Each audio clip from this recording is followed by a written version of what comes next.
Hey, I've got problems, but you knew that. Anyway, here's one that comes from Mr. Greggor S. from Prague, which I think is near Malibu. Huh. How do you like this beam of light right here? Isn't this cool? You can almost grab it. Yeah, I like that.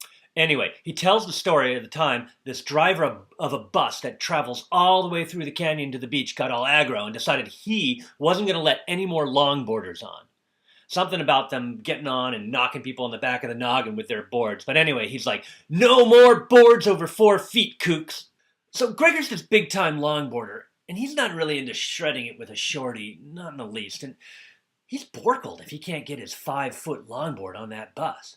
So sure, he's bummed for a while, but then he thinks about it. And he comes up with a way to get that board on the bus without breaking it in half or mailing it or whatever. So how did Greggor get his board on that bus?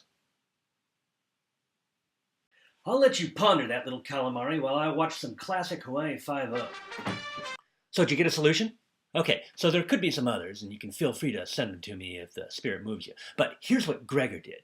He realized that if he had a box with a 5-foot diagonal, that meant it could have dimensions of 3 feet long and 4 feet high, meeting the bus driver's height requirement.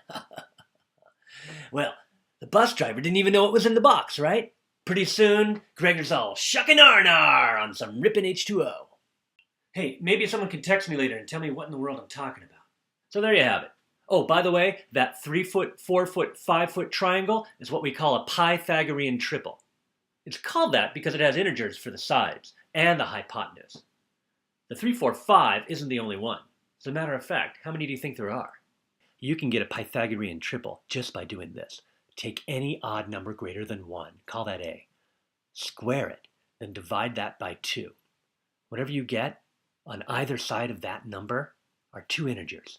That's your B and C. Pretty cool, huh? So why does that work? Why?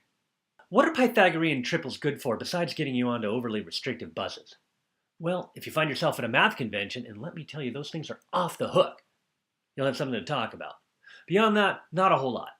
But what you have here is a chance to appreciate the beauty of it. I mean, does every part of math have to have a real-world application? Is something only important if it's useful? Then I'm in a lot of trouble. Where's your sense of poetry, dude? I mean, did everyone yell at Lewis Carroll because they didn't see Bandersnatches running around all over the place? No. They yelled at him because he was this weird guy who definitely had some issues. I guess my point is that the ability to appreciate beauty for its own sake, even in mathematics, is not such a bad thing.